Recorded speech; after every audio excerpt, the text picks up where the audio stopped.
আপনার জন্ম, আমার আম্মা আমার জন্মদিনের অপেক্ষায় থাকতেন। আমিরে আহলে সুন্নতের সাথে আপনার মোহাব্বতপূর্ণ আচরণ, এটি আপনি কিভাবে পেয়েছেন? আমাদের কি মনে হয় আমরা এখনো এমন মুরিদ হতে পেরেছি? আমরা তো হতে পারিনি। আমাকে ইসলামী ভাই বলেন, ভাই একটি কথা বলি, কিছু মনে করবেন না তো? হাজী মুশতাক রহমতুল্লাহ আলাইহিকে নিগরানি শুরা হিসেবে কেমন দেখেছেন? এরকম খুব কমই লিডার থাকেন যার প্রতি জনগণ খুশি থাকে। অনেক বক্তাগণ এটাও বলে থাকেন এটি তোষামোদি। আল্লাহ তাদেরকে হিদায়েত দিক। মানুষ যদি পীরের গুণগান না করে কার করবে? এত এত ব্যয়ভার কখনো পেরেশানি হয়? প্রথমে আপনি একটি শের শোনান, করিম এসা মিলাকে জিসে। প্রথমে শেরটি আপনি সুর দিয়ে শোনান। মানুষ গেলে মনুমেন্টসে ঘুরে, সমুদ্রে ভ্রমণ করে। আপনিও ফ্রান্সে গিয়েছেন, সুইজারল্যান্ডেও গিয়েছেন। আমার স্বভাবে নেই, আমি এই কাজের জন্য যাইনি। ফ্রেশ হওয়ার জন্য কি করেন? এত সফর, এত বয়ান, সব। আমার ছেলে আমাকে বলে, আব্বু ব্রেক নিয়ে নিন। আমি বলি, পুত্র ব্রেক কি জিনিস? আমাদের সাথে আছেন শুরার নিগরান হাজি মাওলানা ইমরান আত্তারি সাহেব, দামাত বারকাতুহুমুল আলিয়া। হাজি সাহেব, মারহাবা, স্বাগতম। আপনার ব্যস্ততার মাঝে আপনি সময় প্রদান করেছেন। হাজি সাহেব, কোথা থেকে শুরু করব আমি বুঝতে পারছি না। মদিনা থেকে। মদিনা থেকে? আপনার পিছু পিছু ইনশাআল্লাহুল করিম। হাজি সাহেব, যদি আমরা আপনার জীবনী দেখি 3টি পর্যায়ে ভাগ করতে পারি। একটি একদম মডার্ন যুগ, একদম মডার্ন যুগ। অতঃপর সেই যুগ আপনি মাশাআল্লাহ দাওয়াতে ইসলামীতে এসেছেন, আপনি আত্মারের সাহচর্য পেয়েছেন, আলহামদুলিল্লাহ। 91 আই থিঙ্ক আপনি বলে থাকেন। আর তৃতীয় যুগ হচ্ছে শুরার নিগরান হিসেবে। শুরা হওয়ার পর থেকে? শুরা হওয়ার পর, অতঃপর নিগরান। খুব দ্রুতই আপনি আলহামদুলিল্লাহ নিগরান হয়ে গিয়েছিলেন। আমরা তো সেটাকেই বেশি ফোকাস করব। ঠিক আছে, আপনি শুরা থাকার সময় বলেছেন এই 3টি যুগ। জি। 3টির মধ্যেই প্রথমটি মডার্ন যুগ, আর তা একটি একদম ভিন্নধর্মী লাইফ ছিল আপনার। আপনিও বলেন, আজও আমরা কিছু ছবি দেখছিলাম, আল্লাহ তাআলা যখন যাকে চান নিজের পথের দিকে ধাবিত করে দেন। সেই যে যুগ ছিল আপনার শৈশব এবং কৈশোরের কিছু অংশ, তাতে আপনার কেটেছে। 1978 জুলাই, মাশাআল্লাহ, আপনার জন্মসাল বুধবার ছিল। 1970। 1970 বুধবার। এবং ইসলামী হিসেবে 1390 এবং জুমাদাল উলার 3 তারিখ। মাশাআল্লাহ। এমনিতে আপনি কি হিসেবে পালন করেন? ঘরে কি কোনো সেলিব্রেশন হয়ে থাকে? আল্লাহ। 8 জুলাই নাকি 3 জুমাদাল উলাতে শিশুরা হয়তো আনন্দ উদযাপন করে থাকে, আমরাও নিজেদের মতো কিছু না কিছু করি, আপনাকে মোহাব্বত করি। আপনি হয়তো জানতে পারেন না, আমরা একে অপরের সাথেই করে থাকি। আমি আসলে যখন থেকে আমি বুঝতে শিখেছি তখন থেকে আমার জন্মবার্ষিকী দেখছি ঘরে ঘরে। আল্লাহ পাক আমার মায়ের কবরে রহমত দান করুন। আমার আম্মা আমার জন্মদিনের অপেক্ষায় থাকতেন প্রতি বছর। তিনি পরিপূর্ণ আগ্রহের সাথে আয়োজন করতেন, প্রতি বছর আয়োজনের সাথে উদযাপন করতেন।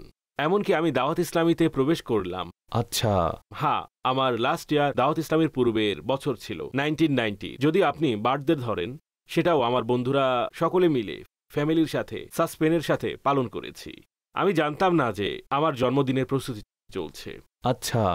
তো এটি কি সাসপেন্ড দিত?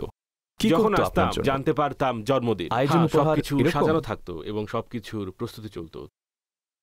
তো এগুলোর সব 8 জুলাই হতো। আর আমি দাওয়াত ইসলামীতে আসার পর এই মানসিকতা হলো যে 8 জুলাই হওয়া উচিত নয়। আমির আহলে সুন্নতের কাছে যখন আমরা বয়ান শুনলাম, তখন মানসিকতা হলো যখন এই সকল কাজ ইসলামী তারিখ অনুযায়ী করি, তাহলে আমাদের বিবাহের তারিখও মনে রাখা উচিত ইসলামী, এবং বাচ্চাদেরও ইসলামী তারিখ মনে রাখা উচিত, আমাদেরও ইসলামী তারিখ মনে থাকা উচিত। যখন আমরা সবাইকে এরই দাওয়াত দিচ্ছি, যদি ইংরেজি তারিখে কোনো ধরনের শরী নিষেধাজ্ঞা নেই, যেহেতু মুসলমানদের অসংখ্য মৌলিক বিষয় স্বয়ং রমজানই ইসলামী তারিখ অনুযায়ী আমরা পালন করি। তো অতঃপর আমি তথ্য সংগ্রহ করলাম, তথ্য এর থেকে সংগ্রহ করার চেষ্টা করলাম যা আমাদের মোবাইলে থাকে। 8 জুলাই 1970-এ যান, তখন ইসলামী তারিখে কনভার্ট করে দেখায়, সেখানে 4 তারিখ ছিল। আপনি বললেন 3। হ্যাঁ, আমার সন্দেহ ছিল চাঁদের মাসালাও থাকতে পারে। এটি অনেক সময় কারেক্ট হয় না। পারফেক্ট তারিখ বের করতে চাচ্ছিলাম। আমি কাউকে বললে আমার তো বলা যেন অশুদ্ধ না হয়। আমি এক ইসলামী ভাইকে বললাম, 8 জুলাই 1970-এর পত্রিকা বের করুন, কেননা পত্রিকাতে সঠিক তারিখ দেওয়া হয়। সাধারণত আমি একটি সিন্ধি পত্রিকা পেলাম।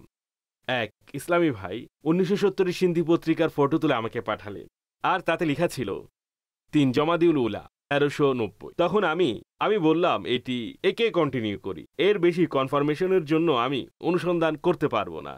এটি সকলেই করেন, নিজের তারিখ দেখে থাকেন। তবে এভাবে আমি ফার্স্ট টাইম শুনছি এইভাবে বের করেছে। চাঁদের ব্যাপারে চাঁদকে এখনো দেখুন না, এই আইডিয়া কোত্থেকে আসে আপনার কাছে? মাশাআল্লাহ, মাশাআল্লাহ, মাশাআল্লাহ। সেই যে যুগ ছিল তাতে শুধু জন্মদিবস ছাড়া আপনার কি কি অ্যাক্টিভিটিস ছিল? আপনি কি করতেন? কোনো জব করতেন, কোনো কাজকর্ম ব্যাপার হচ্ছে অথবা খেলাধুলা ইত্যাদি? আরজ করছি। শুরুতে আমার বাবার কাছে অতটা সম্পদ ছিল না, বাবা জব করতেন, আর তখন আমার শৈশব ছিল। কিন্তু কিছুকাল পর যখন আমি অনেকটা বুঝতে শিখলাম, কিংবা তারুণ্য অথবা যৌবনের সময় এলো, ততদিনে বাবা নিজের বিজনেস এস্টাবলিশ করে ফেলেছিলেন। তখন বাবার সাথে, কেননা বিজনেস ছিল, আয় ছিল, তাই উপার্জন করার অথবা খাবার দাবারের চিন্তা ছিল না, পরিবেশ ছিল না। আর যে গ্যাদারিং ছিল তা স্কুল অথবা কলেজে এর গ্যাদারিং ছিল। সেই সময় স্কুল কলেজে আসা যাওয়া করতাম। তখন সেম, শুধু খেলা, স্পোর্টস এবং ফ্যাশন। খেলা অর্থাৎ স্পোর্টস এবং ফ্যাশন, খাবার দাবার, হোটেলিং ইত্যাদি। ওই সময় তরুণদের মাঝে যে কালচার চলছে তা মনে করুন যে এত বছর পূর্বে চলে যান, 1988 অথবা প্রায় 55 ইয়ার বিফোর। আপনি সেদিকে চলে যান। তো যদি সামনে জমাদিউল উলার 3 তারিখ হয়, যদি বেঁচে থাকি, তাহলে 56 বছরের হয়ে যাব, 56। এভাবে হিসাব রাখি। এটি মানুষকে মৃত্যুর কথা স্মরণ করায়।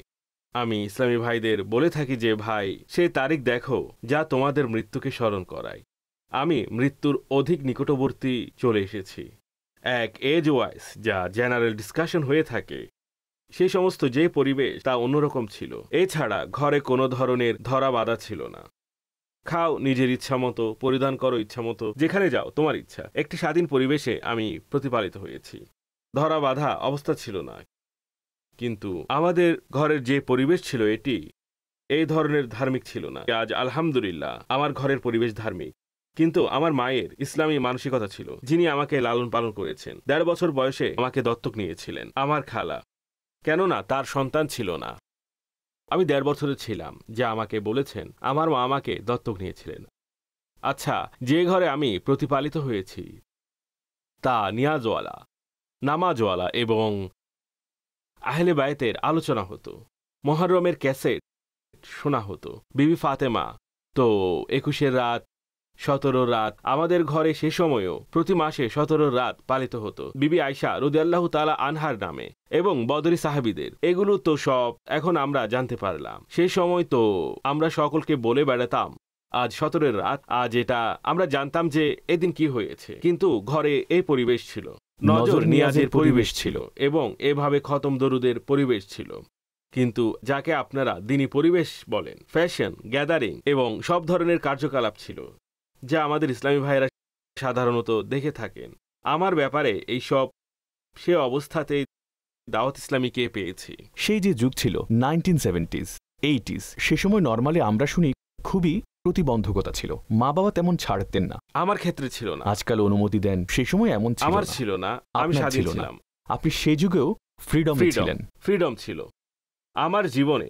অনেকেই জানেন না, আমার জীবনে অর্থাৎ এমন একটি সময় এসেছিল আমি ধার্মিক হয়ে গিয়েছিলাম। I think if I am not wrong, এটি 15 অথবা 16 বছর বয়স হয়েছিল, বিটুইন 15 or 17 ইয়ার। দাওয়াত ইসলামের পূর্বে, অর্থাৎ আমার 15-17 বছরের মনে হলো না 21 বছর হয়। মনে করুন যে 70-এ আমার জন্ম, তো এটি নয়। আমি আপনাকে বলছি, এটি আমার বয়স যখন 15-17-এর মধ্যে ছিল, এটি হয়ে গেল আপনার 85, 86, 87 অলমোস্ট, অথবা 87, 86, 87-এর কথা বলছি। তো সে সময় আমি মুসা লেনে থাকতাম, ওল্ড সিটি এরিয়াতে। সেখানে একজন যুবক ছিলেন, তিনি সেখানে দিনী পরিবেশ তৈরি করেছিলেন, পূর্ণ দাড়ি ছিল। আমার মনে আছে সেই সময় ওই বয়সে তিনি আমাকে শহীদ মসজিদে নিয়ে যেতেন। তিনি আশিকে রাসূল ছিলেন, মাশাআল্লাহ, এবং আমির আহলে সুন্নাতের মুরিদ ছিলেন না জানি না, আমি অতটা বুঝতাম না পীর মুরিদি। কিন্তু আমি গলায় রুমাল, হোয়াইট রুমাল, মাথায় সাদা পাগড়ি বাঁধলাম, আর এভাবে পায়জামা উঁচু হয়ে গিয়েছিল। হ্যাঁ, এই অবস্থায় আমি অতিবাহিত করেছি। সেটি সে সময়ের কথা। সেখানে ৩-৪ জন ছেলে, তারা এটি করতেন। আমার ওর সিটি এরিয়াতে খাত্রি মসজিদ আছে। আমি খাত্রি মসজিদে গিয়ে প্রথম কাতারে নামাজ পড়া আরম্ভ করেছিলাম, একদম সেই দিকে যাচ্ছিলাম, কিন্তু এটি খুবই কম সময় ছিল এমন। এরপর আবার আগের অবস্থায় ফিরে গেলেন? হ্যাঁ, খুবই কম সময় ছিল, ওই ২-৪ জন লোকই ছিলেন। অতঃপর আমার গ্যাদারিং আমাকে আগের জায়গায় নিয়ে গেল। আমি খুব তাড়াতাড়ি কনভার্ট হয়ে গেলাম অন্যদিকে। এরপর আমি এক্সট্রিম কনভার্ট হলাম। এটি হয়েছে। মাশাআল্লাহ। দাওয়াত ইসলামীর পূর্বে আপনার ঘরের পরিবেশ, আপনি বললেন, অনেক বেশি ফ্রিডম। আর আপনার সন্তানদের আপনি যেভাবে প্রশিক্ষিত করেছেন এবং আপনি ঘরের পরিবেশ উত্তম বানানোর চেষ্টা করেছেন, হয়তো আমি আপনার এমন কিছু চিঠিও পড়েছি আপনার নিজ হাতে লেখা, যেখানে আপনি আপনার ১২-১৩ বছরের সন্তানকে কখনো অন্য শহর থেকে অথবা এছাড়াও কিছু নসিহত করেছেন, কিছু কথা লিখেছেন, তারা আমাকে অনুমতি দিয়েছেন, তাই আমি পড়েছি। আর আমি হতবাক হয়েছি যে হয়তো তিনি জানতেন না যে কখনো কেউ পড়বে এটি, কিন্তু তাতে খুব সুন্দর কথা ছিল। বাবাকে তার সন্তানের সাথে কিভাবে কথা বলতে হবে, খুব সুন্দর উত্তম পদ্ধতি, সবগুলোই দিনের কথা ছিল। আমি নোট করছিলাম যে আপনি এইসব পরিবেশ পাননি, এই কারণেই কি আপনি আপনার সন্তানদের শোনানোর চেষ্টা করেছিলেন? আপনার সেই সন্তানদের সেই বয়সে ১২ থেকে ১৫ বছর, স্পেশালি তা খুবই গুরুত্বপূর্ণ সময়, আপনি তো সেই পরিবেশ পাননি। আপনি এই কারণে বলছিলেন আমি মডার্নিজমে অনেক সামনে চলে গিয়েছিলাম, কিন্তু আপনি আপনার সন্তানদের খুব চেষ্টা করেছেন আমি তাদেরকে উত্তম প্রশিক্ষণ দেব, এ ব্যাপারে আপনার প্রচেষ্টাও চলমান ছিল। এটাই কারণ ছিল নাকি? আমি এই সম্পর্কে আপনাকে বলছি, যদি আমি ভুল না করি, আমার মানসিকতা পরিবর্তনের যদি কোনো কারণ না থাকে, তা তৈরি হয়েছিল যখন আমার অবস্থান পরিবর্তন হয়েছিল। আই থিঙ্ক 1999-এর সময় ছিল। আমজাদিয়াতে পড়েছিলাম সে সময়। আমি আমার বাসস্থান পরিবর্তন করেছিলাম। এটি 1980-99 সম্ভবত ডিফেন্সে চলে গিয়েছিলেন সময়। আগে আমার ঘর এখানে ছিল, গুলজারে হাবিব মসজিদের সামনে, ইয়াসিন স্কয়ারে। সেখান থেকে পরে অতপর আমার ব্যবসা এস্টাবলিশ হতে থাকলো, আর আমি সেখানে চলে গেলাম। তো অতপর আমি সেখানে ঘর নিলাম। যখন সেখানে ঘর নিলাম 25 সফরে, এখন আমার ইসলামী সালটি মনে নেই, 25 সফরে আমি সেই ঘরকে উদ্বোধন করেছিলাম। আর 25 সফরে আমির আহলে সুন্নাত তশরিফ আনেন ঘরে। এরপর আমির আহলে সুন্নাত, যেমন তিনি অনেকবার কথা বলেছেন মাদানী মুজাকারাতে, আমি ইমরানের ঘরে গিয়েছি, থেকেছি। হাজি আশফাক, আমার বলতে দ্বিধা নেই। অর্থাৎ আপনি আমার লাইফের পর্যায়ে বলেছিলেন। আমার একটি যুগ ছিল, এটি তা হলো আমির আহলে সুন্নাতের নৈকট্য। সে সময় পর্যন্ত এটি ছিল। আমির আহলে সুন্নাতের সাথে দেখা করা, রাবেতা কমিটি সে সময় প্রসিদ্ধ ছিল, সেই সাথে আমরা দাওয়াত ইসলামের দ্বীনি কাজ করতাম। তখন আমির আহলে সুন্নাতের সাথে দেখা সাক্ষাৎ ছিল, সময়ে গিয়েছি এবং সাক্ষাৎ করেছি। না, সূরা তৈরি হয়নি, কিন্তু আমির আহলে সুন্নাত শুরু থেকে একটি স্নেহপূর্ণ পরিবেশ এবং নৈকট্য দান করেছিলেন। যখন আমির আহলে সুন্নাত ঘরে তশরিফ আনেন, যেমন বাবা এই ঘরে উঠেছি, আমি এই ঘর নিয়েছি ইত্যাদি, স্নেহ করে বললেন আমার রুম কোনটি? আমি বললাম এটি আপনার। বড় টেরেস ছিল, আমাদের পেইন্ট হাউস ছিল উপরে। অতঃপর আমির আহলে সুন্নাত এলেন। যখন আমির আহলে সুন্নাত আমাদের ঘরে তশরিফ আনেন, মনে করুন যে জীবনে পরিবর্তন আসা শুরু হলো, চিন্তায় পরিবর্তন আসা শুরু হলো ঘরে আসার ফলে। আসলে আমির আহলে সুন্নাত এসেছেন, থেকেছেন, এখন উঠতাম, বসতাম, কথাবার্তা হতো। আমার ঘরে যেসব ডেকোরেশনের পিস ছিল, কেননা আমি দ্বীনি পরিবেশে ছিলাম, আমি অন্য পরিবেশ থেকেই এই পরিবেশে এসেছিলাম। তো এখন আমার ঘরে আমির আহলে সুন্নাত এই ব্যাপারে সংশোধন করেন, আমার সন্তানদের ব্যাপারে সংশোধন করেন। যখন ওই সমস্ত প্রসিজার হতে থাকলো ঘরের ব্যাপারে, যেমন মনে করুন যে আপনি দাদা বলুন, আমার নানা বলুন, আবার সব কিছু বলুন, তিনি এভাবে ঘরে এলেন। তখন নিয়ম অনুযায়ী এইভাবে বলতে পারেন, যেমন ধরুন টাস্ক থাকে না, একে বদলাতে হবে, একদম সেরকম ছিল। এভাবে হতে থাকলো এমত অবস্থায় সূরা গঠিত হয়। সূরা হওয়ার পর পরবর্তীতে এই সমস্ত কাজগুলো চলতে থাকলো। যে সফর শুরু হয়েছে, আমির আহলে সুন্নাত ছিলেন, সেখানে চিন্তার অনেক পরিবর্তন এসেছে। আর হতে পারে এর পরবর্তীতে আমার যে সফর হতো, আমার সন্তানরা আমার সফরের সময়ে বড় হয়ে গেল, 2000 সালে শুরা গঠিত হয়, 25 বছর পূর্ণ হতে যাচ্ছে মজলিসে শুরার। যখন শুরা গঠিত হয় এরপর ডেফিনেটলি সফর শুরু হয়ে গেল। সিন্ধ কাবিনা গঠিত হয়েছিল, করাচি কাবিনা তৈরি হয়েছিল, পাঞ্জাবের ব্যবস্থাপনা কমিটি কাবিনা গঠিত হয়েছিল। পুরো সফর, ধারাবাহিক সফর শুরু হয়ে গেল। আমির আহলে সুন্নাতের সাথে সফর হচ্ছিল। তখন শুধু সফর আর সফর হচ্ছিল। ব্যবসাও আল্লাহ পাক এমন ব্যবসা দিয়েছেন, সফরে আমার ব্যবসার ডিস্টার্ব হয়নি, বরং ব্যবসা আমাকে আমার সফরে শক্তি জুগিয়েছে। যখন আপনার এই সমস্ত বিষয়, আর্থিক বিষয়কে আল্লাহ সহজ করে দেন, তখন আপনার জন্য প্রবলেম হয় না। সেই সময় আমার মনে হয় লেটারসও লিখেছেন আপনি। সে মানসিকতা আমির আহলে সুন্নাতের সুদৃষ্টিতে, শিক্ষা দ্বারা, প্রশিক্ষণ দ্বারা, তার সমস্ত আলোচনার মাধ্যমে তখন আমি এইসবের আলোকেই লিখেছিলাম। সেই লেটার এরকম মাদানী চ্যানেলের দর্শকদের আমরা দেখাতে চাইলেও সেই শব্দাবলী, সেই কাগজের অবস্থা এমন, এত বছরের পুরাতন যে সুযোগ থাকলে আমরা দেখাতে পারতাম। খুব সুন্দর চিঠি ছিল, আমি তো পড়তে পড়তে হারিয়ে গিয়েছিলাম। মাশাআল্লাহ হাজী সাহেব, এমনিতেই যদি আপনি মনে করুন দাওয়াতে ইসলামী না পেলে কোথায় থাকতেন আপনি? কোন ফিল্ডে থাকতাম?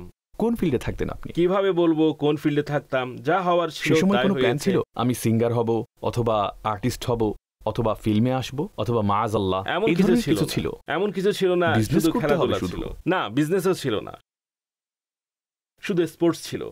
আমার জীবন মার্শাল আর্ট এবং স্পোর্টস। মার্শাল আর্টসও করতেন। আমি এই দুনিয়াতে ছিলাম, কিন্তু আমি এটি হতে চাই, ওটা হতে চাই, কখনো মাথায় আসেনি। শুধু কথা বলা এরকম কিছু নয়। কি যোগ্যতা ছিল এমন হয়ে যেতাম। মানুষের মাঝে কিছু থাকলে কিছু হওয়ার কথা ভাববে, যখন ছিল না কোনো কিছুই, সে কিভাবে ভাববে যে আমি কিছু হব? এমনিতে ভবঘুরে চিন্তা ছিল। রোজার বিভিন্ন কার্যক্রম রমজান শরীফে এগুলো ঘরে পারফেক্টলি হতো? হ্যাঁ, সেসব হতো। আলহামদুলিল্লাহ। রোজা আমাদের ঘরে উদযাপিত হতো। আপনার আপন মা, তার কেমন অবস্থা ছিল? আপনি 1.5 বছর বয়সেই আপনাকে দত্তক দেওয়া হয়েছিল। আপন মায়ের সাথে দেখা সাক্ষাৎ হতো? সপ্তাহে একদিন আমার বাবা মায়ের ঘরে থাকতাম। আচ্ছা, মানুষ খালার ঘরে থাকতে যায়, আপনি আপনার ঘরে থাকতে যেতেন? আমার বাবা মায়ের ঘরে থাকতে যেতাম। আমি সপ্তাহে একদিন, অর্থাৎ বৃহস্পতিবার রাত এবং শুক্রবার আমি আমার বাবা মায়ের সাথে থাকতাম। শুক্রবার আব্বুর সাথে নামাজ পড়তে যেতাম। অতঃপর অর্থাৎ বৃহস্পতিবার রাত এবং শুক্রবার আব্বুর সাথে থাকতাম। একদিন আম্মু আব্বুর সাথে থাকতাম। বাকি দিনগুলো খালার সাথে এরকম রুটিন ছিল, কিন্তু অফিসেও যেতে হতো বাবার কাছে। এর মাঝে থাকার জন্য সপ্তাহে একদিন যেতাম, বাকি আসা যাওয়া তো ছিলই আব্বু আম্মুর কাছে। মাশাআল্লাহ। যেসব লোকেরা আপনাকে দেখেছেন দাওয়াত ইসলামের শুরুর দিকে এবং 91-এর পর, তারা বলে থাকেন আই উইটনেসেস যে ওনার মাঝে পীর সাহেবের মোহাব্বত খুব বেশি ছিল, আজও আছে মাশাআল্লাহ। আর আমির আহলে সুন্নাতের প্রতি আপনার মোহাব্বতপূর্ণ সম্পর্ক, যার মধ্যে আল্লাহ আরও বরকত এবং উন্নতি দান করেছেন। আচ্ছা, এটি আপনি কিভাবে লাভ করেছেন? আপনি কি কোনো কিতাব পড়েছিলেন, কোনো কিছু, নাকি নিজে নিজে, অর্থাৎ ওই পেয়ালা যার সম্পর্কে আপনিও বলতে থাকেন, পেয়ালার জন্য আপনি সম্ভবত দাড়ি শরীফের নিয়ত করেছিলেন, যা আমির আহলে সুন্নাত প্রদান করেছিলেন? পানির পেয়ালার জন্য এটি মোহাব্বত এবং আবেগের বহিঃপ্রকাশ। অন্যথায় কারো পেয়ালা কেন নেব? ঠিক আছে, তিনি আমাদের বড় ইমাম সাহেব অথবা পীর সাহেব, লিডার, কিন্তু এতটা আবেগপূর্ণ মোহাব্বত, এবং সেই সময়ে সবেমাত্র দিনী পরিবেশে এসেছেন। কিভাবে আপনি কোনো পড়াশোনা করেছিলেন যে শায়েখে কামিলের প্রতি কেমন সম্পর্ক হওয়া উচিত? আপনি নিজেই প্রভাবিত হন, নাকি কেউ আপনাকে প্রভাবিত করে? উভয়টি। কেউ দৃষ্টি দিয়েছেন বলেই হয়েছে, এটাই কাছে টেনেছে। আর এরকম আপনি বলছেন আল্লাহ পাক আমাকে সেরকম বানাক। আল্লাহ করুন আমি যেন এমন হয়ে যাই যেমনটি আমার ব্যাপারে ইসলামী ভাইয়েরা সুধারণা রাখেন। এই ধরনের কথা আসে। পেয়ালার ঘটনা তো সত্য, সেটা তো সত্যি কথা, কিন্তু আমির আহলে সুন্নাতের পেয়ালাকে নেয়ার জন্য একজন মডার্ন যুবক হাজী আশফাক সাবে সানাবিল কিতাবে এক বুজুর্গ আলাইহি রাহমা লিখেন যে যদি আমি এমন কোনো মুরিদ পেতাম, তার চামড়া ছাড়িয়ে তার মধ্যে ভুসি ভরে আমি লাগিয়ে দিতাম। এরপর বলতাম যে মুরিদ কেমন হয়। ঠিক তো, এক মুরিদকে পীর বেলচা দিয়েছিল, তার সাথে একটি অদ্ভুত লোহার টুকরাও লাগানো ছিল। তিনি সারা বছর ওই বেলচা দিয়ে কাজ করেছিলেন, কিন্তু কখনো পীর সাহেবকে এটি জিজ্ঞাসা করেননি, হুজুর এই আলাদা জিনিসটি খুলে ফেলবো? বলতেন পীর সাহেব দিয়েছেন তো সঠিক দিয়েছেন, কোনো হিকমত আছে, কোনো হিকমত আছে। দেখুন আপনিও মাশাআল্লাহ মুরিদ, আল্লাহর শুকরিয়া যে ইলমের অধিকারী। আমাদের কি মনে হয় আমরা এখনো এমন মুরিদ হতে পেরেছি? আমরা হতে পারিনি, আমি তো হতে পারিনি অন্তত। বাস্তব কথা হচ্ছে আমাদের পীর মুরিদের লেভেলও নিচে চলে এসেছে। ইনিই কামিল হবেন।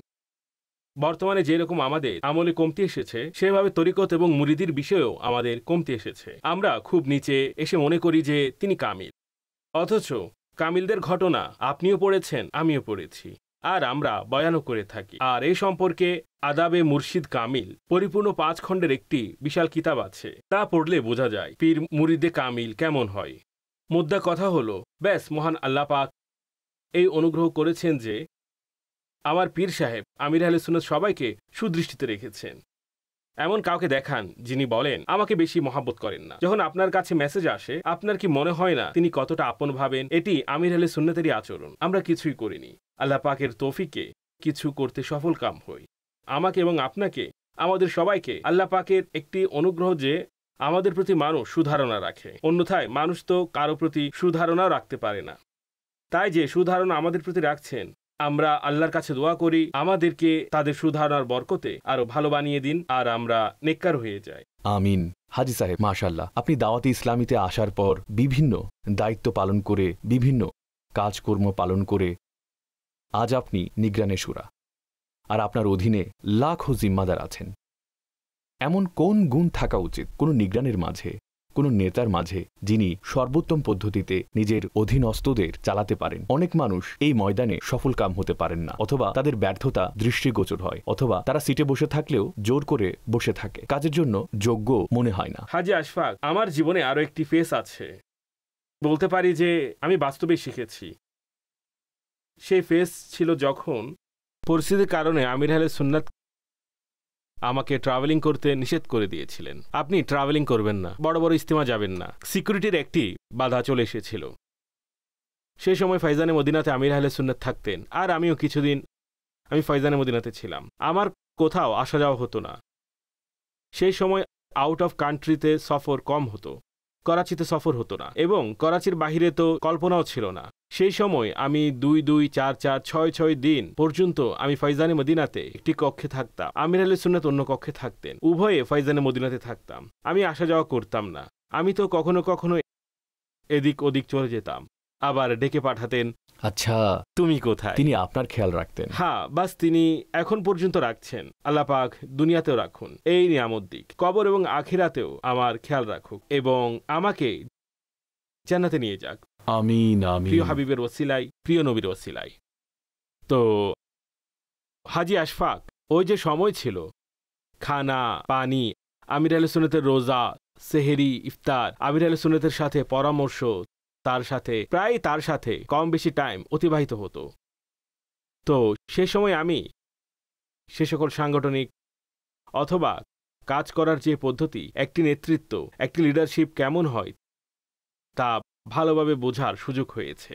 আর যত কিছু লেখা হয়, তারা যদি কেউ এখানে চলে আসে, আমির আহলে সুন্নাতের ব্যাপারে যদি কোনো কিতাব লেখা হয়, একটি কিতাব এমন হবে যার মধ্যে শুধু নেতৃত্বের গুণাবলী থাকবে, আর তাতে সব জায়গায় আমির আহলে সুন্নাতের নাম দেয়া যাবে। বাহ! আমি লিখতে পারি না, অন্যথায় আমি লিখে ফেলতাম। লিখার হাত প্রত্যেকের নিজস্ব একটি যোগ্যতা থাকে। আপনার লেখা উচিত। আমার লেখা সম্পর্কিত জ্ঞান নেই। লিকুল্লি ফান্নিন রিজাল, আপনার তো আর্টিকেল আসে, তা সরাসরি আমার লেখা নয়, তা আমার সংকলন করা হয়। তারা নিয়ে নেন এবং তুলে নেন, আমি তো লিখতে জানি না। কিছু নির্বাচিত অংশ লিখুন, আল্লাহ আমাকে তৌফিক দিক, ভালো কিতাব হয়ে যাবে। এখন কথা হলো যে সে সময়, আচ্ছা এখন আমি আপনার প্রশ্নের উত্তরে আসছি। এর পূর্বে ভূমিকা জরুরি ছিল। সর্বপ্রথম আপনার ইখলাস এবং আপনার আগ্রহ থাকা জরুরি, অর্থাৎ আপনার টার্গেট ক্লিয়ার থাকা চাই, আপনি কি করতে চান। আমির আহলে সুন্নাত একবার বয়ানের প্রস্তুতি নিচ্ছিলেন, আর আমাকে বললেন, ইমরান আজ দাড়ি রাখবো, অর্থাৎ আজ আমরা দাড়ি রাখবো, অর্থাৎ গোল সেট করে তিনি বয়ান প্রস্তুত করছেন। আমি কি চাই, আজ আমি বয়ান থেকে কি অর্জন করতে চাই। এইভাবে বুঝুন যে যদি আপনি একজন কামারের হাতে লোহা তুলে দেন, সে এটা তো জানে যে একে কি বানাতে হবে, সঠিক, অতঃপর তাকে গরম করতে হবে, করতে থাকবে।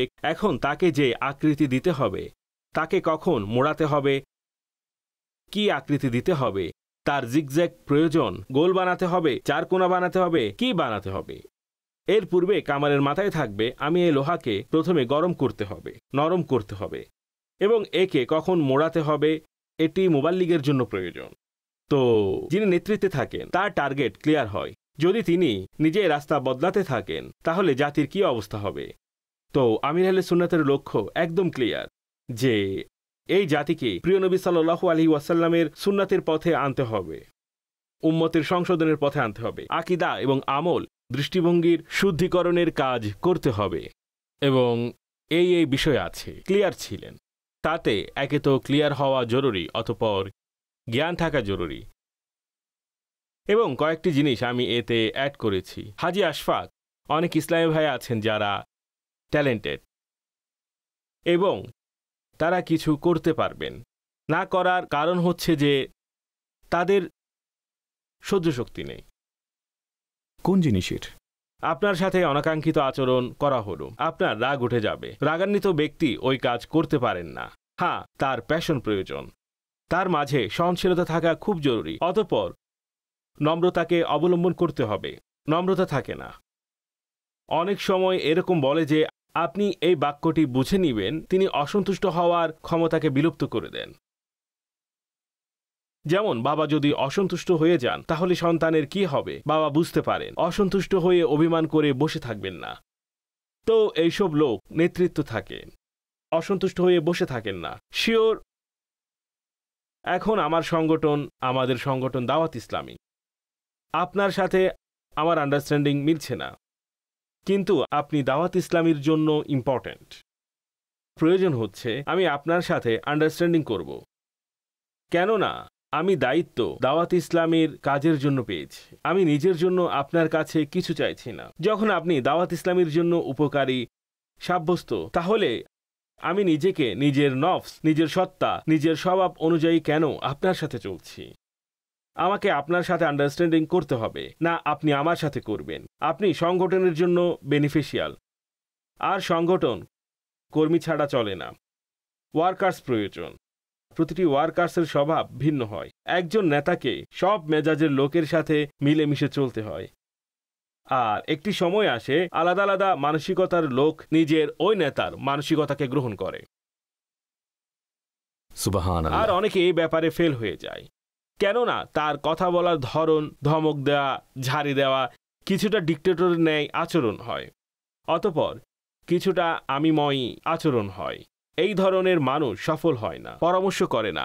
প্রিয় নবী সাল্লাল্লাহু আলাইহি ওয়াসাল্লাম কিতাবে নিজের দুর্বল উম্মতের কাছে তশরিফ নিয়ে যেতেন এবং কিভাবে তিনি তাদের সাথে সম্পর্ক রক্ষা করতেন, উত্তম আচরণ করতেন, নিজের ঘরের কাজকে, বিষয়াদিকে কিভাবে দেখতেন। যে ব্যক্তি জীবনে যদি কোনো নেতৃত্বের পজিশনে আসতে চায়, অন্য কিছু ছাড়া নবী পাক সাল্লাল্লাহু আলাইহি ওয়াসাল্লামের সিরাতকে পড়ুন এবং একে ফলো করুন, তার কাছে দ্বিতীয় কোনো অপশন নেই। সুবহানাল্লাহ। অর্থাৎ আপনি অসন্তুষ্ট হন না কারো প্রতি? দেখুন, খারাপ লাগা তো থাকবেই, অসন্তুষ্টির সাময়িক সময়ের জন্য এসে থাকে, কিন্তু ওই রকম মানসিকতা তৈরি হয়েছে, বলতে পারে আল্লাহর রহমতে আমি নারাজ হয়ে কি করব ভাই, সব শেষে কাজ তো করতে হবে, আমার তার থেকে নিতে হবে, তার আমার থেকে নিতে হবে, পরস্পরের মাঝে কাজ চলবে। দেখুন, নফস আছে, আবেগ আছে, ভালো লাগা খারাপ লাগে আমাদের অধীনে থাকে না। আমাকে এক ইসলামী ভাই বললেন, ভাই একটা কথা বলি, কিছু মনে করবেন না তো? আমি বললাম, না বললে আমি কিভাবে বুঝবো আমার খারাপ লাগবে না? ঠিক। মাশাআল্লাহ। দাওয়াত ইসলামীর যেই সূরা আছে, কেন্দ্রীয় মজলিসে সূরা, এটি কিভাবে চলে? এর জন্য কিরূপ প্যাটার্ন আছে, কি কি নিয়ম আছে, সাধারণ মানুষও জানুক। আল্লাহ আমির আহলে সুন্নাতকে নিরাপদ রাখুন। তিনি সেই কাজ করছেন, তাকে ফলো করা উচিত সকলের। মাশাআল্লাহ। তার বয়স 50 বছর ছিল তখন তিনি সূরা বানিয়েছেন, প্রায় 50 বছর ছিল। সে সময় আমার বয়স প্রায় 30 বছর ছিল, অর্থাৎ 30, 35, 40 বছরের যাদেরকে তিনি সূরা বানিয়েছেন। অতঃপর ধারাবাহিকভাবে, অর্থাৎ সূরার প্রতিটি পরামর্শ আমির আহলে সুন্নাতকে সাথে নিয়ে হতো। আমরা প্রতি মাসে 72 ঘন্টার পরামর্শ রাখতাম। এভরি মান্থ 72 আওয়ার্স আমরা আমির আহলে সুন্নাতের সাথে কাটাতাম। একটি মাইন্ড ছিল, আমাকে সূরাকে চালাতে হবে। সিদ্ধান্তের জন্য আমির আহলে সুন্নাত আমাদেরকে অনেক স্বাধীনতা দিয়েছিলেন, কিন্তু আমরা করার পরও আমির আহলে সুন্নাত থেকে সিদ্ধান্ত নিতাম। এরপর একটি সময়ে এসে একেও আমির আহলে সুন্নাত গ্যাপ দিয়ে দিলেন, না আপনারা নিজেরা করুন। করতে করতে করতে করতে এখন আজ আমরা বলতে থাকি, আপনি তশরিফ আনুন, আমাদেরকে একটু সময় দিন। তো এরকম হলো। প্রথমত সম্ভবত 10 জন বা 11 জন ছিলেন। হাজি মুস্তাক রহমতুল্লাহি তাআলা আলাই আমাদের নিগ্রান ছিল। আপনি তার অধীনেও কাজ করেছেন? যতদিন তিনি জীবিত ছিলেন। আসলে তার ঘোষণা আমির আহলে সুন্নতি প্রদান করেছিলেন যে কেন্দ্রীয় মজলিসে শুরা নিগরান হাজি মুস্তাক রহমতুল্লাহি তাআলা আলাইহি। অতঃপর মাশাআল্লাহ তিনি কাজ করেছেন, আমার সাথে পরামর্শ করেছেন, অতঃপর অসুস্থ হয়ে গেলেন। যখন তিনি অসুস্থ ছিলেন তখন এটি প্রায় 1.5-2 বছরের এরপরই তার অসুস্থতা বৃদ্ধি পেতে লাগলো। তখন মজলিসে শুরা সিদ্ধান্ত নিলেন নিগরানের একজন স্থলাভিষিক্ত হিসেবে আপনি সফর করুন। আপনাকে শুরাগণে নির্বাচন করেছেন। এই বিষয়টি পরামর্শের মাধ্যমে এসেছে যে নিগরানের স্থলাভিষিক্ত হিসেবে আপনি সফর করুন। অতঃপর এমন হলো যে আমি সফর করতাম, আমি এসে হাজি মুস্তাক আলাইহি রাহমাকে কাজের আপডেট দিতাম। এটি হয়েছে, তিনি বলতেন ভাই আমাকে দিও না। আমি বলতাম আপনি আমার নিগরান, আমি তো আপনারই অধীনস্থ, on the behalf of you. এবং বেশ কিছুদিন পরে তিনি ইন্তেকাল করলেন। অতঃপর আমির আহলে সুন্নতের সাথে মজলিসে শুরার যোগাযোগ করলেন যে এখন নতুন নিগরান কে হবে। আমির আহলে সুন্নত বললেন এখন আমি বানাবো না, এখন শুরাই সিদ্ধান্ত নেবেন। অতঃপর এভাবে মজলিসে শুরা সিদ্ধান্ত নিলেন। আর হাজি মুস্তাক আলাইহি রাহমার মৃত্যুর 3য় দিন আমির আহলে সুন্নত ঘোষণা দিলেন, তাতে আমার নাম এসেছে। সিদ্ধান্ত শুরা নিয়েছিলেন, আমির আহলে সুন্নত ঘোষণা দিয়েছিলেন। 3য় দিন ঘোষণা দেন হাজি মুশতাক আলাইহির রহমাকে অ্যাজ রুকনে শুরা। আপনি নিগরানি শুরা হিসেবে কেমন দেখেছেন? স্নেহশীল ছিলেন, নম্র ছিলেন, দয়ালু ছিলেন, অর্থাৎ রাগ না থাকার বরাবর আপনি বলতে পারেন রাগী স্বভাব টাইপের কিছুই ছিল না। এবং খুবই কম এমন জননেতা আছেন যাদের প্রতি জনগণ খুশি থাকেন। আর নাত খার প্রতি খুশি থাকা, ডেট পেলে তখনও খুশি, ডেট না পেলে তখনও খুশি। এখন আপনি বলুন হাজি মুস্তাক আলাইহি রাহমার স্বভাব এমন ছিল। হাজি আশফাক, আমরা বসে থাকতাম, আমি দেখেছি যখন তিনি কানজুলিমান মসজিদে ইমামতি করতেন নিচেই তার হুজরা ছিল, আমরা মাঝে মধ্যে বসে থাকতাম, শুরা ছিল না। কেউ একজন এসে তার কাছে সময় চাইলে সময় না দিতে পারায় সময় দিতে পারতেন না। আরে ভাই আপনি এসে গেছেন, আরে আপনার তো এই দিন মাহফিল, এখন আমি কি করব, আমি তো এই ডেট দিয়ে দিয়েছি, এই দেখুন ডায়েরিতে ডেট লেখা আছে, এখন আমি তাদেরকে কিভাবে না করব। এভাবে করতেন যে সামনের জন বলতেন মুস্তাক ভাই আপনি না আসুন, সমস্যা নেই, লজ্জিত কেন হচ্ছেন, আপনার বিশ্বাস হচ্ছে, আচ্ছা এই মানসিকতা আপনি কোত্থেকে আনবেন, অর্থাৎ নাও বলতে হবে না এবং তার খারাপও না লাগুক। এই রকম নয় যে ভাই তুমি লেট করেছো, ভাই আমি ডেট দিয়ে দিয়েছি, না ভাই আমার কাছে কোনো ডেট নেই, তুমি আগে চলে আসতে যদি ডেট নেওয়ার থাকতো। এই রকম তার মানসিকতা ছিল না। কেমন নিগরান ছিলেন আমাদের। সুবহানাল্লাহ। দাওয়াত ইসলামীর নিগরানি শুরা হওয়ার পর আই থিঙ্ক 2003-04 পর থেকে অথবা তারও কিছুটা পূর্ব থেকে আপনার বয়ানের একটা সিরিজ আমরা শুনেছি। আমার কৈশোরের সময় বলতে পারেন। তাতে আপনি যেভাবে মুর্শিদের দরবার, মুর্শিদের ব্যাকুলতা, মুর্শিদের ইহসান, মুর্শিদের বাণী আর মুর্শিদ সব ক্যাসেটে আমার কাছে ছিল। আমি 10-12 শুনেছিলাম, হয়তো আরও অনেকে আমার চেয়ে আরও বেশি শুনেছেন আছেন। হাজি সাহেব, এই বিষয়ে হঠাৎ একটি ট্রানজ্যাকশন ছিল। এই সিরিজের কারণ কি ছিল কিছু যদি আপনি ব্যাকুল হৃদয়ে বলতেন। সম্ভবত এই জেনারেশন আপনাকে খুব আলাদা দেখেছে। আমার ধারণা মতে সেটা ভিন্ন একটি ট্রানজ্যাকশন পিরিয়ড ছিল, যার প্রশান্তি আমরা অতীতে তাকিয়েই দেখতে পারি। সম্ভবত এই সিরিজের প্রথম বয়ান ছিল ফাইজানে মুর্শিদ, যদি থাকে, অথবা জানি না কোনটি ছিল। আমরা লাহোরে গিয়েছিলাম, হাজি আশফাক, কানা নো লাহোর, ফাইজানে মদিনা। আমার বয়ান ছিল, হাজি শাহেদ আমার সাথে ছিলেন। বয়ান প্রস্তুত ছিল না, বললাম শাহেদ ভাই কি করব। সেখানে আমরা গৌসে পাক রহমতুল্লাহি তাআলা আলাইহির অতঃপর আমির আহলে সুন্নতের আলোচনা এলো, আর তাতে হাজি সাহেব কালাম পড়লেন, তু ফয়জানে রেজা ইলিয়াস কাদেরি, তুমি জিয়ার জিয়া, খুবই চমৎকার সুরে তু ফয়জানে রেজা, অনেক টান দিতেন শাহেদ ভাই। মূলত সেখান থেকে এই সমস্ত বিষয়বস্তু আরম্ভ হলো। প্রথমে সেখানেই হয়েছিল, লাহোরে প্রথম হয়েছিল, যা আমার মনে আছে। এরপর এরকম বলতে পারেন যে এটি শুরু হয়ে গেল। এইসব আমির আহলে সুন্নাত, কেননা তরিকতের সকল লাইন আছে, এটি খুব ইম্পর্টেন্ট লাইন। আচ্ছা, আমার এই ব্যাপারে বিশ্বাস আছে সংগঠনের স্থায়িত্ব এবং সংগঠনের শক্তির পেছনে তরিকতের যে রোল আছে সে নিজেই নিজের উপমা। তরিকতের রোল, তরিকত এবং অর্থাৎ পীর সাহেবের মহাব্বত, পীরের প্রতি মহাব্বত, কেননা এই আনুগত্য, এই মহাব্বত, এই ভালোবাসা, এই সবই কাছে টানে। মহাব্বত তো সেই জিনিস যা আনুগত্য করায়, মহাব্বতই আনুগত্য করায়। যখন আপনি শরীয়তের আলোচনা করবেন তখন আপনি এই মূল হিসেবে পাবেন, মহাব্বত আনুগত্য করায়। এই কথাটি আমি পড়েছিলাম। জি, যত বেশি মহাব্বত থাকবে তত বেশি আনুগত্য থাকবে। তো তাহলে আপনি বুঝে নিন এই তরিকত সংগঠনের জন্য কতটা ইম্পর্টেন্ট ছিল এবং আছে। আল্লাহ চাইলে থাকবে। একজন ভিউয়ার বলেছেন যে হাকিকত এটাই, পীর সাহেবের মহাব্বত। নিগরানি সুরাই দিয়েছেন, জাগ্রত করেছেন, এই ধরনের শব্দ বলেছেন। তবে এক্ষেত্রে আপনার স্পষ্টত সমালোচকও অনেক বেশি। সবাই তো আপনার প্রশংসা করে না। অনেক বক্তাগণ এটাও বলেছেন যে এটা তো তোষামোদি। এটাকে কিভাবে ডিফেন্ড করবেন আপনি? আল্লাহ তাদের হেদায়েত দিক। যদি পীরের প্রশংসা না করে তাহলে কার করবে? তোষামোদি এবং প্রশংসার মধ্যে কিভাবে পার্থক্য করবেন? যিনি তোষামোদি জানেন তার পরিচয় তিনিই প্রদান করুক, বাকিগুলো আমি করে দিব। যে বিষয়ে জানি না তার পরিচয় কিভাবে বর্ণনা করতে পারবো? আপনি কখনো কারো তোষামোদি করেননি? আমার কাছে এর পরিচয় নেই। তোষামোদি কি জন্য করে থাকে আমার মাঝে এমন কোনো কিছুই নেই। তোষামোদি সম্ভবত ব্যক্তিগত উদ্দেশ্য লাভের জন্য করা হয়ে থাকে। আমির আহলে সুন্নাত না প্লট বন্টন করছেন না টাকা বন্টন করছেন, কিছুই তো বন্টন করছেন না। কেউ এলে তিনি ইশকে রাসূল বন্টন করেন এবং মহাব্বতে ইলাহি এবং তাকওয়া ও পরহেজগারিতা বন্টন করেন। আচ্ছা, আপনি এত নম্রতার সাথে মুচকি হেসে আমার সাথে কথা বলছেন। আমি তো বাস্তবতা বর্ণনা করছি। যদি কেউ একে তোষামোদি বলে, যেহেতু আশফাক ভাইকে লম্বা লম্বা প্রোগ্রাম করবেন, তিনি চাইবে যে আমি থাকি এবং আমার এই অনুষ্ঠান চলতে থাকুক, ইমরানকে খুশি রাখো। আল্লাহ না করুক আপনার এই সম্পূর্ণ কাজকে তোষামোদি নাম প্রদান করে তাকে তো এই কুধারণার অনুমতি দেওয়া যাবে না। তার কাজ হলো আপনার ব্যাপারে সুধারণা রাখা। তার কাজ সুধারণা রাখা। সে কুধারণা করে এই ধরনের কথাবার্তা বলে নিজের কবর ও আখিরাতকে কেন নষ্ট করছে? যদি আল্লাহ না করুন কেউ তোষামোদি করেও থাকে, তার উপর আপনি কত বড় অপবাদ দিচ্ছেন, এটি তার অপরাধ। আর সে মাযআল্লাহ এত বড় গুনাহে পড়েছেন, কিন্তু আপনি কুধারণা করে কেন গুনাহগার হচ্ছেন? আর কেউ কেন করবে? যারা করার করে থাকেন। এমন কিছু হলে ঠিক আছে, কিন্তু আমি একবার আমির আহলে সুন্নাতের সাথে বসেছিলাম।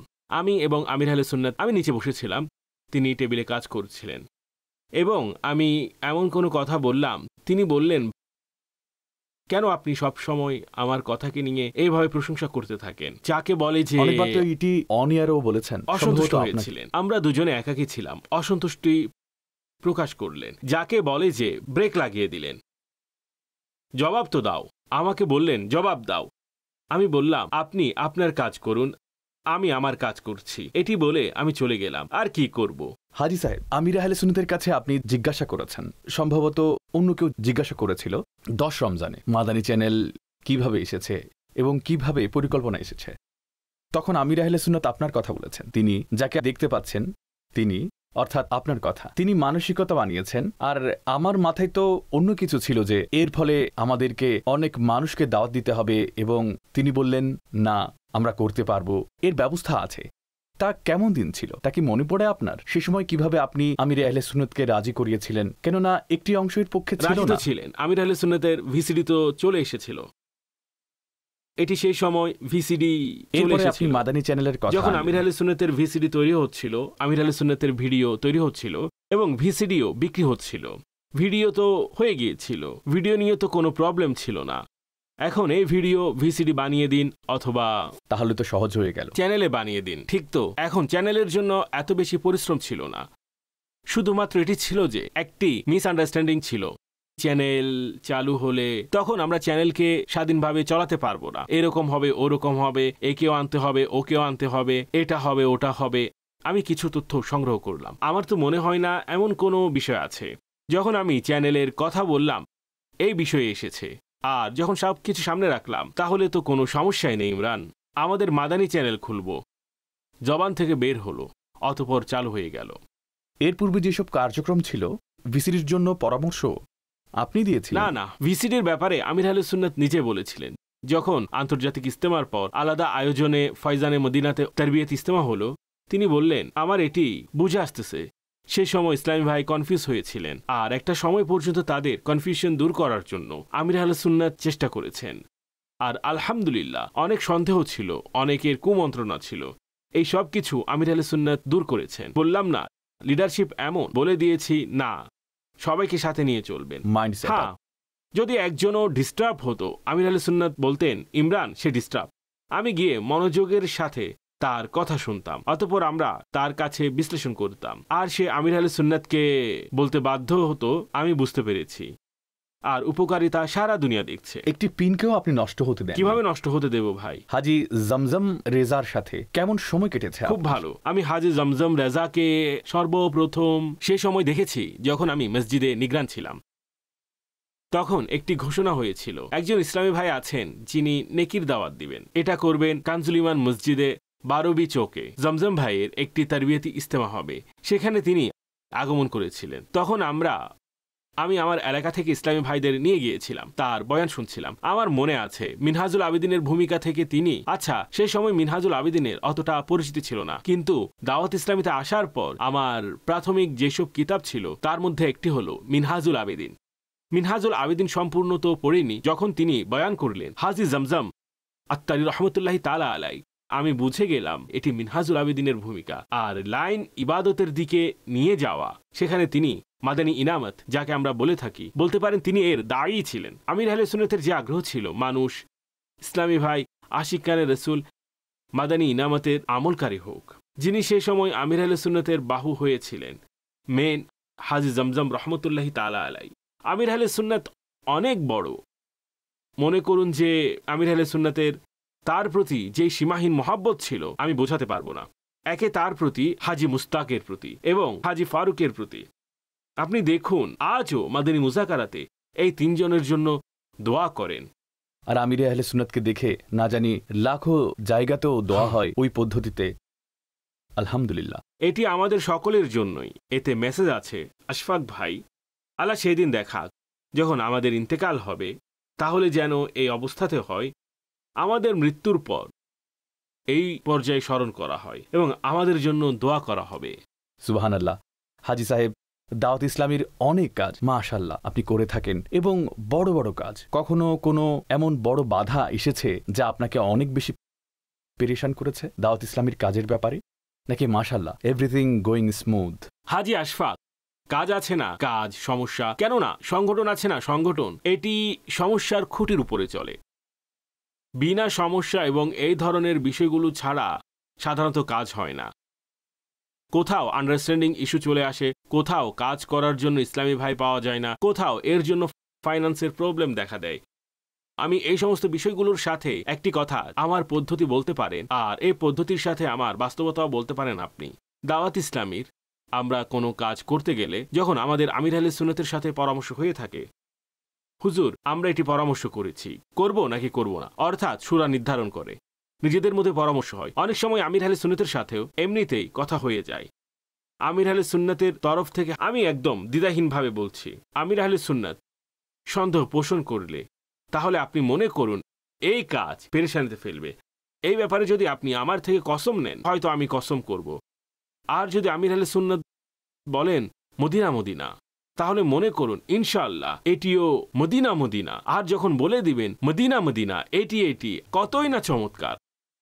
মদিনা মদিনা অর্থাৎ একটি বডি এক্সপ্রেশন থাকে, তার পারমিশন, তার অনুমতির মাঝে তার খুশি একে তো এটা হয়, আর আরেকটি খুবই চমৎকারভাবে খুশি ফুটে ওঠে। তাই মনে করুন যে এখন ব্যাহত দৃষ্টিতে আপনি মনে করুন যাকে অনেক বড় পেরেশানি এবং বাধা বলে তা আসে না, কিন্তু যখন আপনি কাজ করবেন, আপনি আপনার ট্রান্সমিশন চালাচ্ছেন সঠিক কিনা, কিছু না কিছু হয়, কেউ না কেউ এসেছে, আজ কেউ আসেনি, কথা হচ্ছে না, চাইছিলাম এটা হোক, তা হচ্ছে না, আপনি যে রেজাল্ট চাইছিলেন সেই রেজাল্ট আজকের প্রোগ্রামে আসছে না।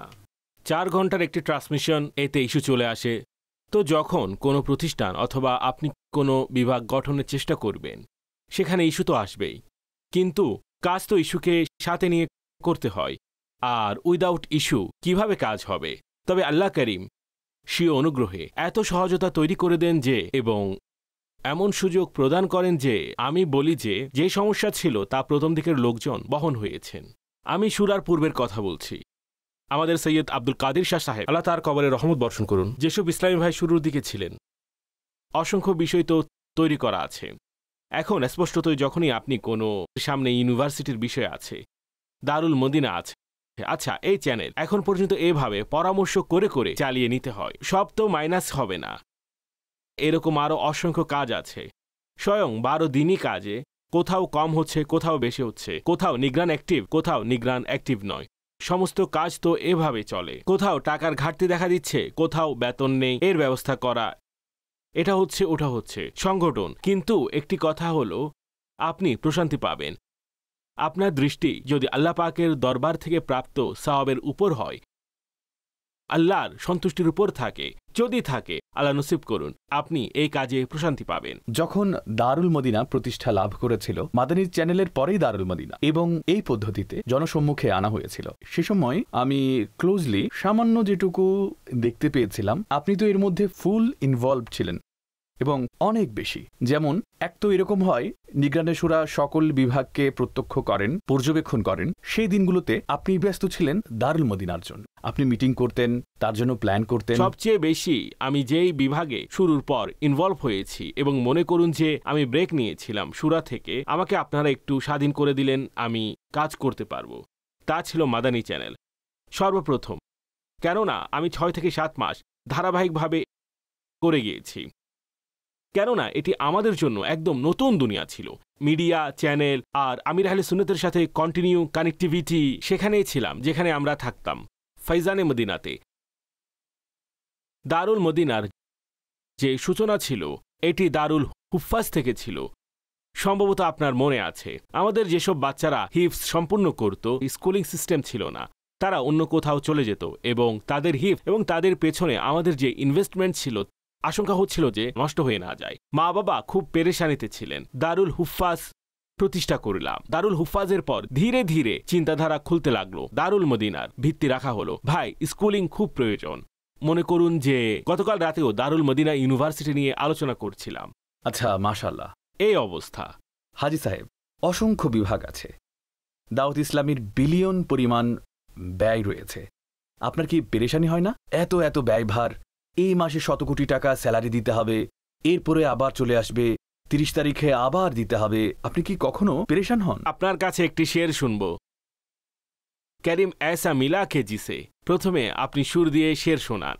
সল্লু আলাল হাবিব।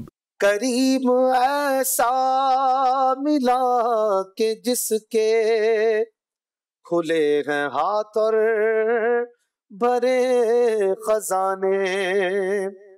करीम ऐसा मिला कि जिसके खुले हैं हाथ और भरे खजाने। बताओ ऐ मुफलिसो कि फिर क्यों तुम्हारा दिल इस तिराब में है।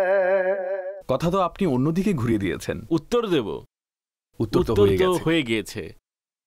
তবু কিছু ব্যাপার থাকে, আপনার চেষ্টা, পরিশ্রম, সে সম্পর্কে আমি চাইছিলাম, আসে তো সেখান থেকে নিঃসন্দেহে।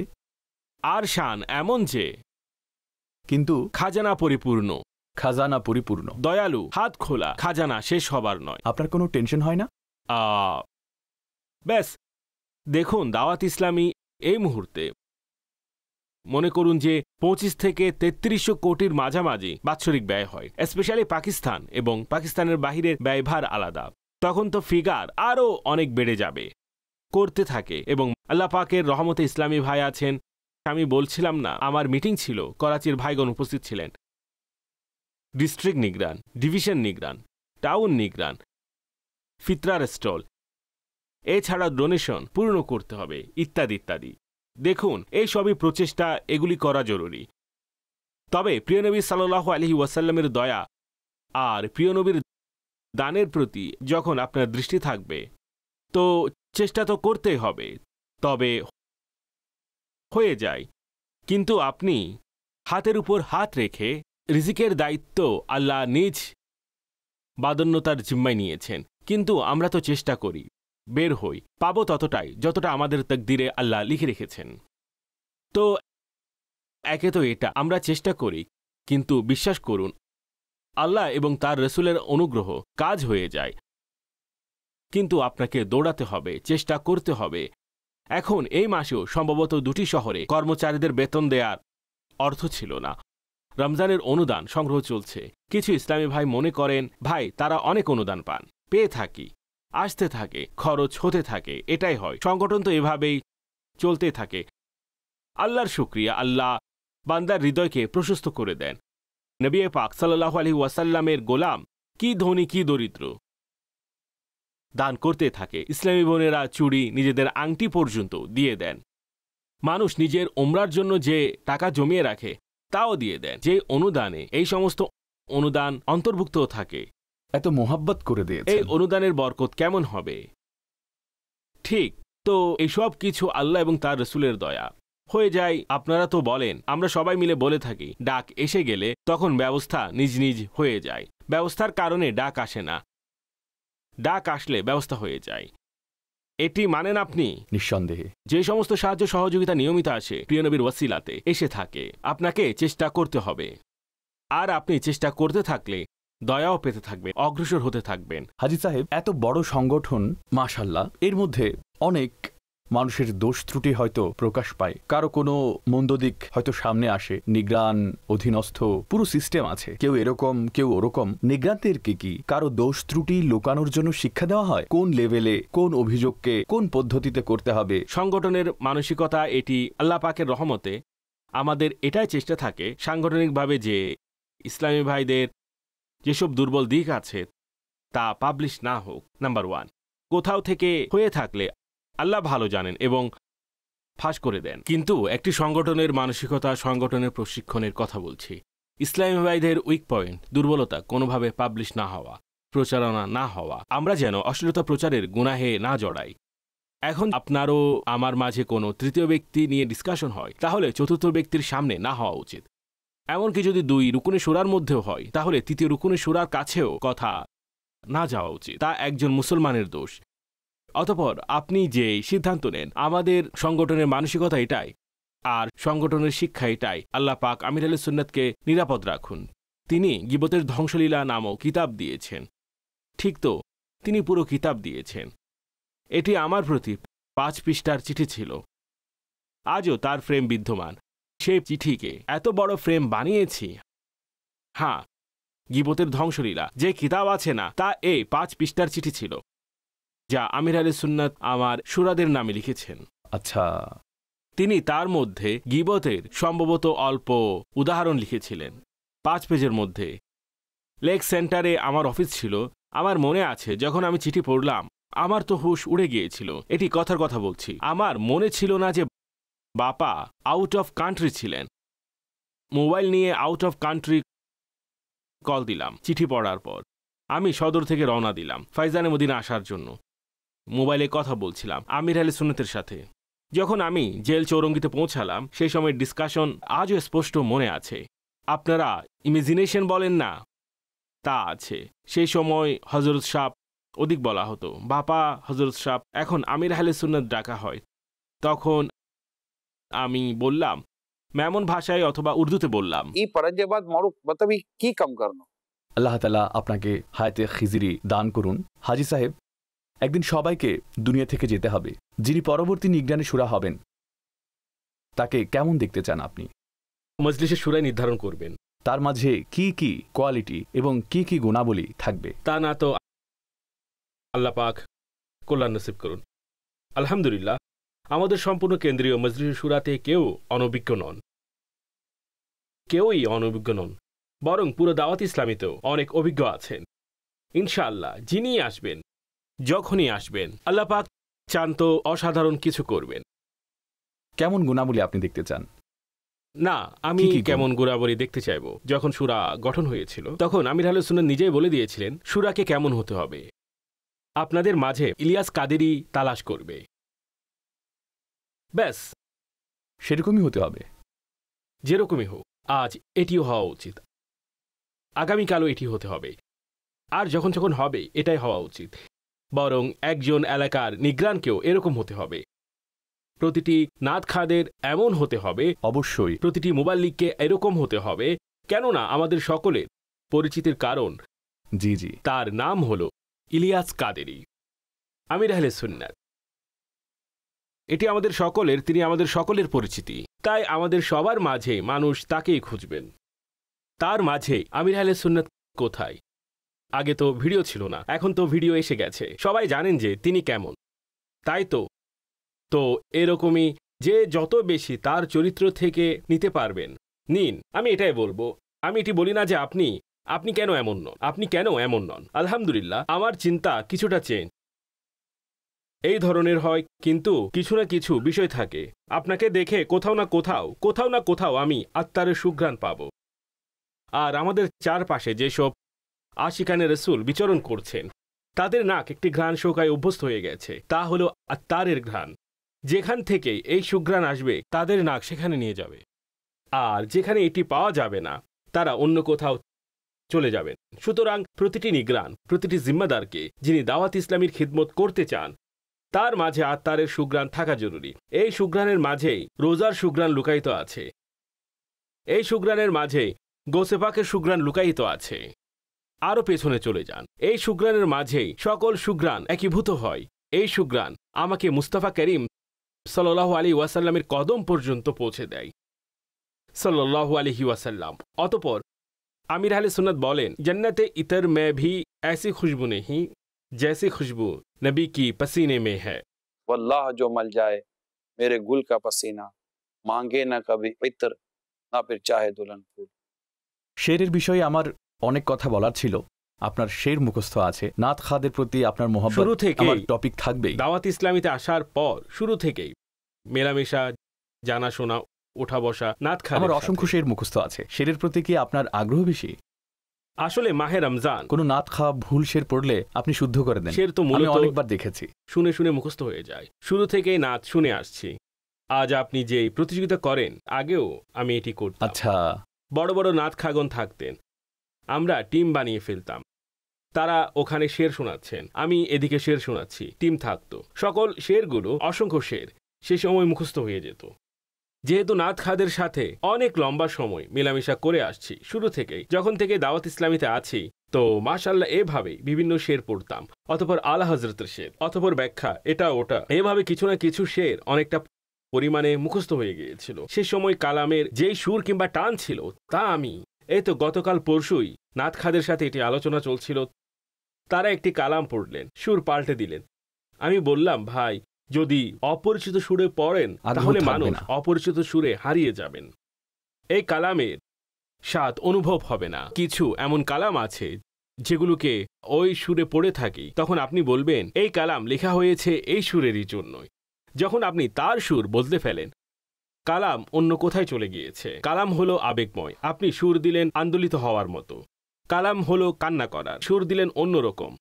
কালাম অনুযায়ী সুর তৈরি হওয়া, এটি খুব ইম্পর্টেন্ট। এই পরিচিতি জরুরি, অর্থাৎ এটি তো মনে বুঝুক যে একজন মুবাল্লিগের এটি জানা আবশ্যক, আমাকে কোথায় কোন বয়ান করতে হবে, কি কি বিষয় মাথায় রাখতে হবে। তাই কালামে একে তো সুর থাকা, অতঃপর শেরের সিকোয়েন্স থাকা যা শ্রবণকারীরা বুঝবেন। অতঃপর কিছু কালামে এমন আছে, যেমন আপনি অনেক নাত খা মাশাআল্লাহ পড়ে থাকেন, সেই কালামে বডি ল্যাঙ্গুয়েজ থাকা, ফেস এক্সপ্রেশন থাকা, যেন দেখতে, কেননা যখন আপনি কালাম পড়েন মানুষ আপনাকে দেখছেন এবং শুনছেন, তাই আপনি সেগুলো দেখে পড়তে পারেন। অনেকে দেখে দেখে পড়েন, কিন্তু যদি আপনার কালাম মুখস্থ থাকে, তার অর্থ মুখস্থ থাকে, তার গভীরতা জানা থাকে, তার সমস্ত পূর্বাপর বিষয় মনে থাকে, এবং এরপর যদিও আপনার সামনে কালাম আছে পড়ছেন, তখন আপনার পুরো বডি ল্যাঙ্গুয়েজ সম্পূর্ণ এনার্জির সাথেই পড়ুন। আপনি আপনার অডিয়েন্সকে এবং আপনার দর্শক শ্রোতাদেরকে আপনার সাথে এঙ্গেজ করে ফেলুন। অতঃপর মাশাআল্লাহ আপনার সাথে কান্না আন্দোলিত হতে থাকবে। মাশাআল্লাহ, দাওয়াত ইসলামের কোনো বড় প্রকল্প পাইপলাইন এমন আছে যা মাদানী চ্যানেল বলতে পারেন এখন কাজ চলমান আছে? বলতে পারবো না, তবে এখন আমাদের বড় বড় কাজ আছে, অনেক বড় বড়। কোন লেভেলে এসে আপনারা দর্শকদেরকে জানান? সে কথাগুলো প্রাথমিক অবস্থায় বলা উচিত নয়, কিছুটা হয়ে গেল। এই পজিশনে উপনীত হলে, যখন বলার মতো এবং একটি পজিশন চলে আসে, তখন আর এত বড় বড় প্রজেক্ট আছে, এত বড় বড় কাজ বাকি আছে, ইনশাআল্লাহ সময় মতো আমরা বলবো। এটি অস্বীকার করার উপায় নেই যে হচ্ছে না, সংগঠন চলছে। আল্লাহ পাক সংগঠনকে বদনজর থেকে বাঁচান। আমির আহলে সুন্নাতকে আল্লাহ নিরাপদে রাখুন। আমাদেরকে আল্লাহ পাক শেষ নিঃশ্বাস পর্যন্ত এই সংগঠনের উপর স্থায়িত্ব দান করুন। এবং সকলের প্রতি আমার আবেদন, ইসলামী ভাই ইসলামী বোনদের প্রতি, আপনাদের মধ্যে অনেকে এতটা যোগ্য যে আমি আপনাদের বোঝাতে পারবো না, কিন্তু সময় নেই। সময় ছাড়া কাজ হবে না, সময় থাকতে হবে। যোগ্যতার সাথে সময়, আগ্রহ এবং নম্রতা ও উত্তম চরিত্র, এগুলো এমন বিষয় যখনই আপনি দিনের কাজের পথে আসবেন, আল্লাহ চান তো আপনি এতে বরকত লাভ করবেন এবং অনেক অনুগ্রহ লাভ করবেন। আমি আপনাদের সবাইকে আবেদন জানাবো, সময় দিন দাওয়াত ইসলামীকে।